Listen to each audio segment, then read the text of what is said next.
Panginoong Jesus, sa pangunang dalangin ng aming minamahal at ginagalang na Pastor, Evangelist Wildy Estrada Almeda, ang huling propeta sa aming kapanahunan, pinakamamahal na Panginoong Jesus, kahabagan mo po kami, dakilang Diyos. Ikaw magbigay pang unawa ng iba ng salita sa lahat ng makikinig. Pagpalain mo po kaming lahat. Ito ang aming samot panalangin sa makapangyarihang pangalan ng pinakamamahal na Panginoong Jesus, at sama-sama naming sinasaway ang lahat ng masamang espiritu ng hadlang, all demons of hindrances, doubts and unbeliefs, cast out in the mighty name of Jesus. Amen and amen. Praise the Lord. Una tigit sa lahat po aking pinaabot ang pinakamataas sa pagpupuri, pagpapasalamat, paglulhati sa ating dakilang Diyos, ang ating pinakamamahal na Panginoong Hesus. At nagpapaabot po ako ng dobling paggalang at bumabati po ng isang magandang umaga sa ating minamahal at kagalang-galang na Pastor Evangelist Wildy Estrada Almeda, ang huling propeta sa ating kapanahunan, at patuloy po nating inaalala at hindi natin makakalimutan ang lahat ng banal na turo ng ating minamahal at ginagalang na Assistant Pastor Lina C. Almeda, at maging sa kanilang beloved children, beloved family. A pleasant morning po sa inyo lahat, at sa lahat po ng ating minamahal na mga kapatiran, Luzon, Visayas, Mindanao, maging sa ibayong dagat na ngayon po nanonood ng ating live webcast, maging sa ating beloved Ted, beloved Minister Luke and the family, beloved Wildy James Almeda Jr., beloved Minister Poch, the family, beloved team, dyan po sa Amerika, at sa lahat po ng ating minamahal na kapatiran dito po sa dako po ng Amoranto Stadium, lalo na po sa mga bisita, pinagpala po kayo dahil narito po kayo sa tunay na gawain ng ating pinakamamahal na Panginoong Hesus. Lahat po magsabing, praise the Lord. Mga minamahal, kung inyo pong nababalitaan po, araw-araw na lang ay talagang ito po yung national issue patungkol po sa tinatawag summary execution na kung saan ito ay pinagtatalunan kung anong dapat mga minamahal. Ngunit ang Jesus Miracle Crusade International Ministry sa panguna ng propeta ng Diyos, nagiging katuwang po sa issue ito na kung saan mga minamahal ko, ang kinakailangan ngayon ay ang ating pinakamamahal na Panginoong Hesus. Kaya nga sinasabi, the faithful saying, tapat ang pasabi. Ito'y tapat na pasabi, mga minamahal ko, na nararapat tanggapin ang ating pinakamamahal na Panginoong Hesus, mga minamahal ko, dahil ang layunin, iligtas ang makasalanan. Lahat magsabing, praise the Lord. Atin pong basahin dito po sa unang Timoteo, kabanatang 1, talatang 15. Amen. The first book of Timothy, chapter 1, verse 15. This is a faithful saying and worthy of all acceptation, that Christ Jesus came into the world to save sinners, of whom I am chief. Ito po sa unang sulat ni Pablo kay Timoteo, kabanatang 1:15. Tapat ang pasabi at nararapat tanggapin ng lahat na si Kristo Jesus ay naparito sa sanlibutan upang iligtas ang mga makasalanan, na ako ang Pangulo sa mga ito. Amen. Lahat magsabing, praise the Lord. Ang lahat po ay nagkasala, walang matuwid sa harapan ng ating dakilang Diyos. Ang kabayaran ng kasalanan ay kamatayan, datapwat ang kaloob naman ng Diyos na walang bayad. Ito po ang kaligtasan, ang buhay na walang hanggan sa piling ng ating pinakamamahal na Panginoong Hesus. For almost 41 years, magpo 42 years na po tayo, ito po ang misyon na nakaatang sa balikat ng propeta ng Diyos na hanggang ngayon ay patuloy na nanalangin, nag-aayuno para marami pa ang mga taong nasa kadiliman ilapit sa kaliwanagan. Kaya nga mga minamahal, pinangaral ng ating at patuloy mga minamahal, ipinapangaral sa banal na pulpito dito sa banal na gawain na ito, na ang lahat ng makasalanan ay lumapit sa ating pinakamamahal na Panginoon. Kaya dito yung mga dating mga commander ng mga rebelde, maging makakaliwa, makakanang grupo, mga drug lord, drug pusher, political lord, mga warlord, dito po sama-sama, mga dating magkakalaban, mga sundalo, makakaliwa, ngayon dito nagtatagpo-tagpo, walang baril, walang armas, walang patayan, bagos ang pag-ibig ang nangingibabaw dahil dito sila binago ng ating pinakamamahal na Panginoon Jesus. Lahat magsabing praise the Lord. Kaya nga minsan may mga nagtatanong, ano bang posisyon nyo? O masasabi nyo pagdating sa bagay na yan? Isa lang po ang masasabi natin, ang ating pinakamamahal na Panginoon Jesus, nung siya'y nagkatawang tao, mga minamahal ko, hindi siya humahatol basta-basta sa isang makasalanan at sabihin, marapat kang mamatay. Mga minamahal, sa banal na kasulatan, isang mga ngalun babae na kung saan sabi po ng mga Pariseo at mga Eskriba, dapat siyang patayin sa magitan ng pagbato dahil isa siyang mga ngalunya. She was caught in the act na nagkakasala, mga minamahal ko. Ngunit, para nilang sinubukan ang ating pinakamamahal na Panginoon, ang sagot ng ating pinakamamahal na Panginoon, kung sino man ang walang kasalanan, ay siyang unang bumato. Ngunit yung mga Pariseo, mga Eskriba na nandun, silang lahat ay umalis. Ibig sabihin, aminado sila. Lahat ay makasalanan. Kaya nga mga sinabi ng ating pinakamamahal na Panginoon sa babaeng yaon, sabi nga po, hindi kita hahatulan. Humayo ka ng iyong lakad, mula ngayon, huwag ka nang magkasala. Atin pong basahin dito po sa John chapter 8, verse 11. Amen. Praise God. Gospel according to John chapter 8, verse 11. She said, "No man, Lord." And Jesus said unto her, "Neither do I condemn thee. Go and sin no more." Juan Kapitulo 8, versikulo 11. Sinabi niya, walang sino ang Panginoon. At sinabi ni Jesus, ako man ay hindi rin hahatol sa iyo. Humayo ka ng iyong lakad. Mula ngayon huwag ka nang magkasala. Lahat po magsabing, praise the Lord. Maraming salamat sa pagkabasa ng kanyang banal na salita. Sinabi niya, wala sino man Panginoon, sabi ng babaeng iyon. At sinabi ni Jesus sa kanya, ako man ay hindi rin hahatol sa iyo. Humayo ka sa iyong lakad mula ngayon. Huwag ka nang magkasala. Lahat magsabing, praise the Lord. Kaya nga mga minamahal, ganun din sa ministeryong ito.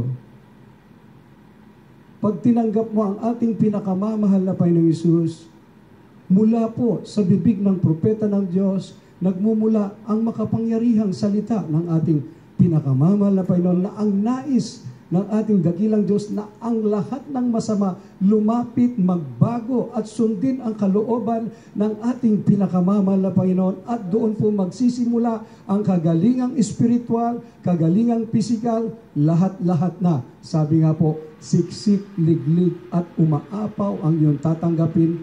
Kaya yung mga taong makasalanan na dati-rati pumapatay, kumikitil ng buhay, mga minahal ko, sila ang nagpapaiyak, ngayon sila ang umiiyak dahil sa kapangyarihan, sa pag-ibig ng ating pinakamamahal na Panginoon. Bakit nagaganap ang panahon ngayon na talagang tila ba nangingibabaw na ang patayan kaliwat kanan? Maging mga ISIS group ngayon talagang tumitindi, mga minamahal, ang pagpatay nila.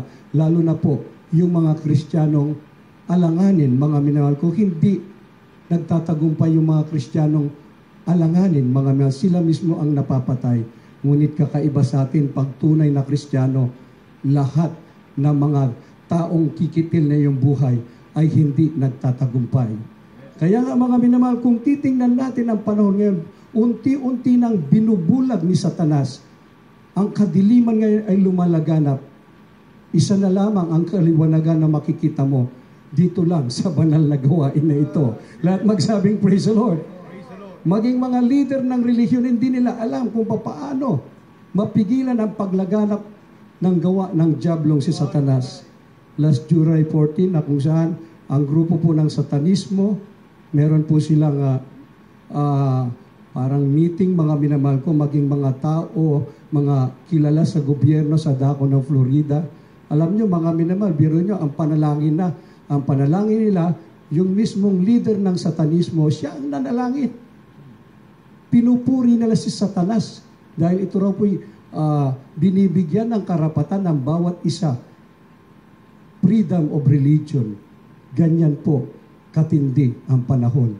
Na kung saan Ito'y nagaganap dahil si Satanas kumikilos, binubulag niya ang marami pang tao, ang pag-iisip na kung saan pag nakakita ka ng masamang tao, ituturo na lang, patayin yan.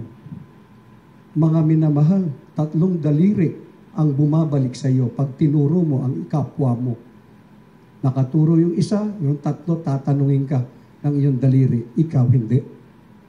Ikaw hindi. Ikaw hindi. Nakataas pa ang iyong mga minahal ko sa langit. Saksi pa ang Diyos. Ngunit dito, hindi ganun ang turo. Kinakailang, itaas mo ang iyong 2 kamay. Magpuri ka sa Diyos. Lagi kang sumusuko at lagi mong inihahayag na iniibig mo ang ating pinakamamahal na Panginoon. Kaya nga mga kung ating babasahin, dito po sa 2 Korinto, Kabanatang 4, Talatang 4. In the second book of the Corinthians, chapter 4, verse 4, in whom the God of this world hath blinded the minds of them which believe not, lest the light of the glorious gospel of Christ, who is the image of God, should shine unto them. Sa aklat po ng 2 taga-Korinto, Kapitulo 4, ang talata ay 4. Na binulag ng Diyos ng sanlibutan ito ang mga pag-iisip ng mga hindi nagsisampalataya upang sa kanila'y huwag sumilang ang kaliwanagan ng Ebanghelyo ng kaluwalhatian ni Kristo na siyang larawan ng Diyos. Amen. Lahat po magsabing, praise the Lord. Lahat ng paraan ay gagawin ng dyablo. Unti-unting bubulagin ng lahat. Kaya nga, mga minamahal ko, marami pong mga ngaral na wala talaga sa katotohanan. Marami po sila. Ngunit, nag-iisa lang po ang katotohanang nangangaral, ang propeta ng Diyos sa huling kapanahunan, upang manatili ang liwanag ng ating pinakamamahal na Panginoon. Dahil continuously ganito po ang nangyayari. Binulag ng Diyos ng sanlibutang ito ang mga pag-iisip ng mga hindi nagsisasampalataya upang sa kanila'y huwag sumilang ang kaliwanagan at ebanghelyo ng kaluwalhatian ni Kristo na siyang larawan ng Diyos. Tingnan niyo po, ang dami pong nagsusurrender ngayon. 1,000 na ang pinag-uusapan, mga minamahal ko. Mimitingin ng ating mga government official at sasabihin ng pari, i-seminar natin yan. Magbabago ba, mga minamahal ko? Yun ang katanungan. Kaya nga, the last option, kung di magbabago, kamay na bakal na lang gamitin. Ngunit mga minamahal, sa tingin ninyo, nalulugod ba ang Diyos sa kamatayan ng masama? Kahit ikaw na narito sa banal na gawain na ito, di ba't ganun din tayo noon, mga minamahal? Ang sabi ng ating pinakamamahal na Panginoon, do unto others what you would like others unto you. Yung ikaw ay manatili rito, iligtas ng ating pinakamamahal na Panginoon. Dakilang kayamanan na yan, mga minamahal ko. Dahil we are bound for heaven, mga minamahal ko. Paano yung mga itatapon sa impyerno? Kikitilin ang buhay at tapos itapon sa impyerno. Ngunit yung mga taong hindi nakinig sa ebanghelyo ng kaligtasan, Luzon, Visayas, Mindanao hanggang buong mundo, umaalingaw-ngaw.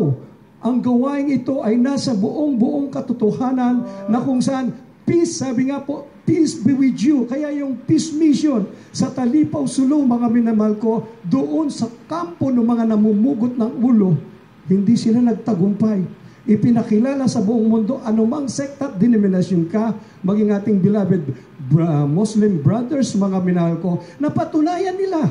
Ang sabi nga ng isang leader ng Muslim, sabi niya, Evangelist Almeida, someday, you will be the preacher of this land.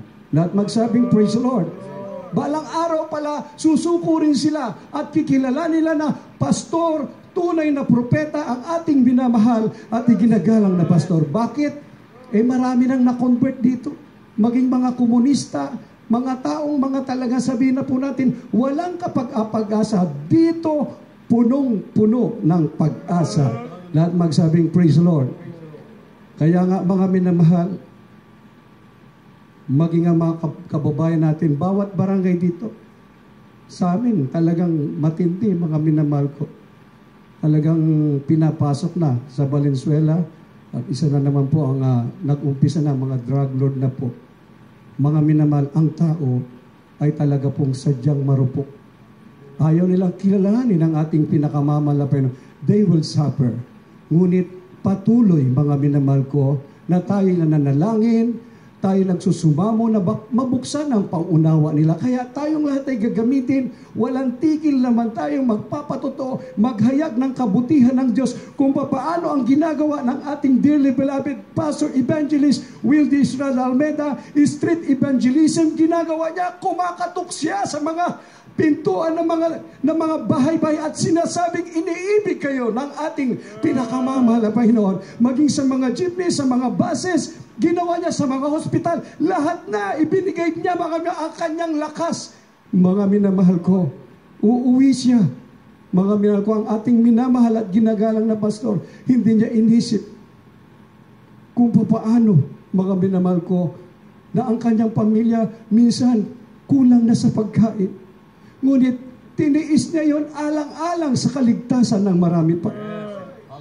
Kaya nga mga minamahal, masasabi natin kung merong kadiliman si Satanas na binubulag ang marami, merong kaliwanagan na nagmumula sa pangangaral ng propeta ng Diyos na tayo ang nakinabang, hindi lang daan, libo-libo, milyon-milyon na po ngayon ang pinagpala ng ating pinakamamahal na Panginoon, nakakasiguro sa kaligtasan. Maliban na lamang kung ikaw ay manlamig at tumalikod pa. Tanungin mo ang iyong sarili, bakit ka kailangan tumalikod at manlamig? Wala ng panahon. Manatili ka na lamang at nalalapit na ang pagbabalik ng ating pinakamamahal na Panginoon upang sumilay ang kaliwanagan ng Ebanghelyo ng ating pinakamamahal na Panginoon. Kaya nga, buong mundo na ngayon, nananawagan tayo. Mahabagin po ang Diyos. Sagana po sa pagpapatawad. Sabi nga, habang may buhay, may hininga ka, binibigyan tayo ng pagkakataon ng ating pinakamamahal na Panginoon na makapagsisi sa lahat ng ating kalikuan. Mga minamahal. Ang sabi nga po ng mga taong nandoon sa impyerno, sabi niya, ang daming nananalangin dito. Ang dami. Kaya lang huli na. Nakikiusap kahit 1 minuto lamang. Ibalik sila dito sa mundo nating kinagagalawan. Ang sabi niya, mapalad yung may hininga pa. Dahil ang Diyos mabait. Sa huling hininga mo, bago ka malagutan ng hininga. Mga minamahal ko, binibigyan tayo ng pagkakataon, mga minamahal ko, na mga nagsisi, kailangan magbalik loob.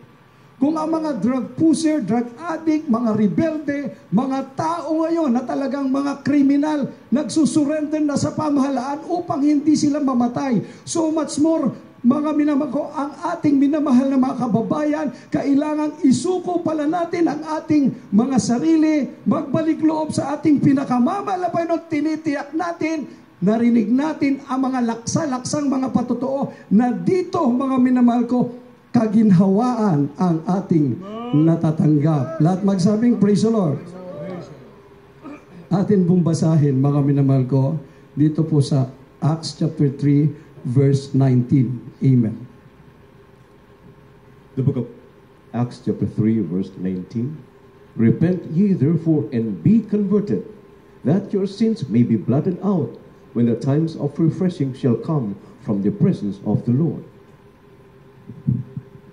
Ito po sa mga gawa ng apostol, kabanatang 3, talatang 19. Kaya nga magsisi kayo at magbalik loob upang mga pawi inyong mga kasalanan, upang kung magkagayon ay magsidating ang mga panahon ng kaginhawahan mula sa harapan ng Panginoon. Amen. Lahat po magsabing, praise the Lord. Hindi lang po ito para sa baguhan. Para sa atin na narito, paminsan-minsan nagkakamali. Paminsan-minsan ini-entertain natin ang ating mga kahinaan, mga minamahal ko. Ang nais ng ating dakilang Diyos sa huling panahon upang makasiguro tayo sa buhay na walang hangganan. Sabi, kailangan tayong magsisi. Kailangan tayong magbalik loob sa ating pinakamamahal na Panginoon upang mapawi ang lahat ng kasalanan, upang kung magkagayoy, darating daw po ang panahon ng kaginhawaan mula sa harapan ng ating pinakamamahal na Panginoong Hesus. Kaya patuloy nating inuulit-ulit. Hindi lang paalala, pangangaral, lagi tayong dadalo. Sabi nga, if we walk in the light as He is in the light, we must have fellowship one with another. Lahat magsabing, praise the Lord. Dahil habang dumadalo ka, nadadagdagan, hindi pa bawas, nadadagdagan ang iyong pananampalataya, nadadagdagan ang iyong pag-asa, hindi ba't nadadagdagan ang lagi ang pagpapala sa iyo, lalo na kung nagdaragdag ka ng pagtatapat sa pagbibigay sa ating pinakamamahal na Hesus, dahil nadaragdagan ang maliligtas pa sa huling panahon na ito. Dahil yan, ang misyon na yan, hindi lang sa ating dearly beloved parents in the Lord, nakaatang hindi lang sa dearly beloved children, kundi bawat isa sa atin, nakaatang ang kaligtasan ng marami upang ipanumbalik, magsisi, mga mga kung makapagbalik loob sila sa ating pinakamamahal na Panginoon. Kaya nga mga minamahal, bago po natin basahin ang huling talata, pangako ng ating pinakamamahal na Panginoon, magbigay lang po ako ng isang napakagandang patutuo. Naalala ko po noon, that was 1999, mga minamahal ko. Habang ako po nagpapatutuo sa mga bases, isa pong tao na binabayaran po upang pumatay. Ang presyo daw noon dati, 5,000. Kumikitil siya ng buhay. Narinig niya ang patutuo. Yung paanyaya, binasa niya. Kayo ba'y may karamdaman na wala ng kagalingan? Kayo ba'y drug addict? Kayo ba'y masasamang tao? Nais niyo ng kapayapaan? Akala niya, mga minamahal, manghihingi tayo ng donasyon. Ngunit namangha siya nung nakalagay doon at inihayag natin, libre, walang bayad. Pagbaba po, mga minamahal, sabi niya, ipag-pray mo ako. Baka sakaling maligtas ako. Hayaan mo sa panalangin ng propeta ng Diyos. Ang himala ng ating pinakamamahal na Hesus, after 6 months, ito po ang dakilang himala. Siya po ay lumalaban ng chess. 2 moves dyan po sa dako po ng Cubao. Natalo niya yung mismong bangka. Isa palang tao na kung saan ito po'y punong-puno ng galit. Pinagsasaksak po siya, may kasamang lason yung Chris na balisong. Patay ka na, sabi po niya. At tapos, si Brother Bong Tisoy, mga minamahal ko, hindi pa po nating kapatiran nun. Mga minamahal ko, pinagsasaksak po siya, pero covered na siya ng panalangin ng propeta ng Diyos. Laking himala, sa lahat ng himala, nakahandusay siya, may dumating military officer, nakasibilyan at nagpakita ng ID. Ako ay military, dinala po sa East Avenue Medical Center. Laking gulat po ng mga doktor na sabing salina ng dugo. Hindi kailangan salina ng dugo. Tahiin nyo lang yung mga sugat yan, ipapanalangin ko yan, kailangan niya lang ay tubig. Mga minamahal, laking himala, nagnormal po ang dugo, mga minamahal ko. Lahat magsabi, praise the Lord. Ibig sabihin, yung dugo niya, imbis mag-collapse na, maaaring mamatay siya, naging normal po, mga minamahal ko. So, naka-recover siya. Ang sabi niya, ipinanalangin siya, umuwi na tayo, doon ka na sa bahay mag-recover. Doon po sa bahay, 3 araw po siya na inalagaan. Hindi natin kilala kung sino yung taong yun, ngunit nagpakilala siya nung bandang huli. Mga minamahal, wala po tayong kapatirang ganun po ang pangalan. Pagkatapos po, iniwan siya. Ang sabi niya, sino po ba kayo? Makikilala mo ako, kung nais mo akong makilala, pumunta ka sa Jesus Miracle Crusade International Ministry. Gumaling po yung taong kinikilalang kriminal. Binuhay siya ng Diyos. Pagdating po sa Cuneta Astrodome, hinahanap niya yung taong yaon. At sinabi niya sa akin, nagkita kami. Sabi ko, kung sinaksak ka na may lason, dapat patay ka na. Yung sinasabi mong tao, walang pangalan na ganitong military officer na aking narinig na patuto. Ako'y naniniwala. Ang pinakamamahal na Panginoong Hesus ang nagligtas sa iyo at nagdala dito sa tunay na gawain. Ora mismo, nung araw na yon, ang isang kriminal nagpabautismo sa pangalan ni Jesus. Binago siya ng Diyos at mga minamahal, naging kondisyon namin, suportahan kita. Magdala ka ng marami pang kriminal na hawak mo doon sa lugar ninyo. Kinikilala po siya doon sa dako ng Novaliches. At totoo po, bawat dalhin niya, mga holdapper, snatcher, pinababautismo niya sa pangalan ni Jesus at sinasabi niya, kung anong maranasan ko, mararanasan niyo rin. Ayoko nang pumatay dahil ang Diyos ang bumuhay sa akin. Lahat magsabing, praise the Lord. Gusto kong makasiguro, several months pumunta ako doon sa barangay. Sabi niya, malaking bagay ang ginagawa ng Jesus Miracle Crusade dahil ang taong ito talaga pong sukdulan na ang kasamaan. Ngunit dito sa inyo, siya pala'y bumait. Ako'y naniniwala si Evangelist Almeida, isa siya sa gagamitin upang ang disiplina sa buong mundo, maging sa bansang Pilipinas, ay maipairal. Kaya nga mga minamahal, napakapalad po natin. Mga minamahal, dahil totoong propeta ng Diyos, ang ating dearly beloved Pastor Evangelist Wildy Estrada Almeida. Pangako ng Diyos, mga minamahal ko, sa huling talata, dito po sa aklat ng Daniel, kabanatang 7, talatang 27, atin pong basahin, mga minamahal. The book of Daniel, chapter 7, verse 27. And the kingdom and dominion and the greatness of the kingdom under the whole heaven shall be given to the people of the saints of the Most High, whose kingdom is an everlasting kingdom, and all dominions shall serve and obey Him. Daniel Kapitulo 7, versikulo 27. At ang kaharian at ang kapangyarihan at ang kadakilaan ng mga kaharian sa silong ng buong langit, mabibigay sa bayan ng mga banal ng kataas-taasan. Ang kanyang kaharian ay walang hanggang kaharian, at ang lahat ng kapangyarihan ay maglilingkod at tatalima sa kanya. Lahat po magsabing, praise the Lord. Kaya nga mga minamahal, tapat ang pasabi, nararapat na tanggapin ng lahat si Kristo na paririto sa sanlibutan upang iligtas ang lahat ng makasalanan, mga minamahal. At ang pangako ng ating pinakamamahal na Jesus na ang sino mang makasalanang magpakumbaba, tatalima, magsumamo sa ating pinakamamahal na Panginoon.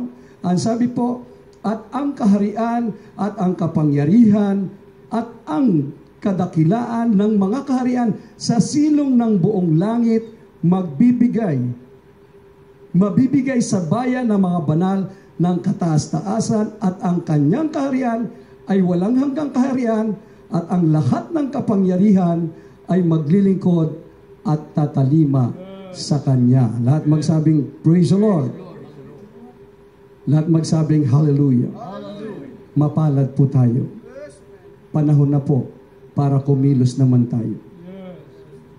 Samantalahin natin, habang marami nagsusurrender, puntahan natin, mga minamahal ko, makipag-coordinate tayo sa mga barangay.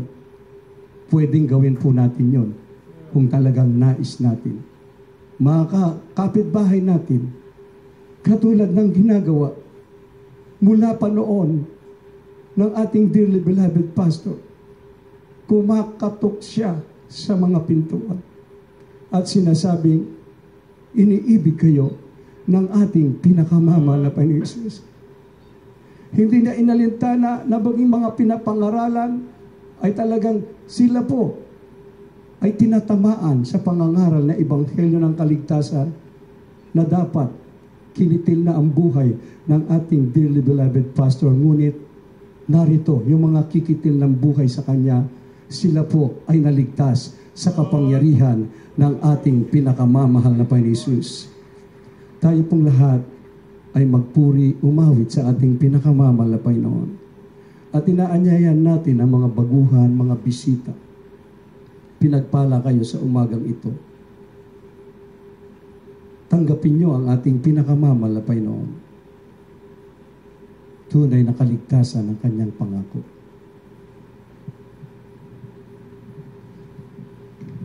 awitin po natin ng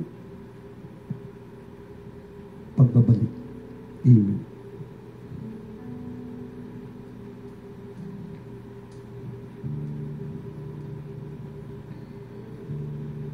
Hallelujah. Praise God. Panginoon, sa bawat nagawa kong kasalanan, pinagsisisihan ko ito ng lubusan, upang ginaulipan balikan ang aking buhay noon.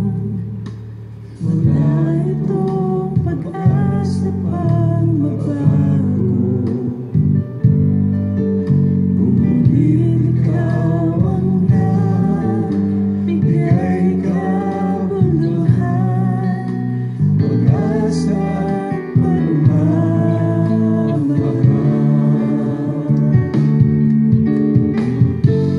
Kung pag-iisipan ko ang iyong pagmamahal, di sana lumayo pa sa iyo. Ayaw ko na umibig pa, nakikip pa sa iyo. Ang tinulog ng mundong ito, alam kong di ayon sa iyo.